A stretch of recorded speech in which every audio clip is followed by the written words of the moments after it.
Police বুঝবে, আইন বুঝবে। না না আইসি সাহেব আছে,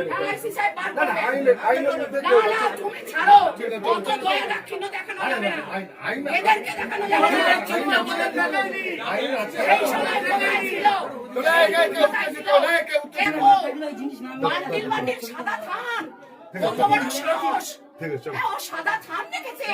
ও মেয়েদেরকে কি মনে করে? সাদা থান কাকে পড়াবে? চলো চলো, চিল্লিও না, কেউ চিল্লিও না। পুলিশ বসে আছে, পাবলিকের মার এবার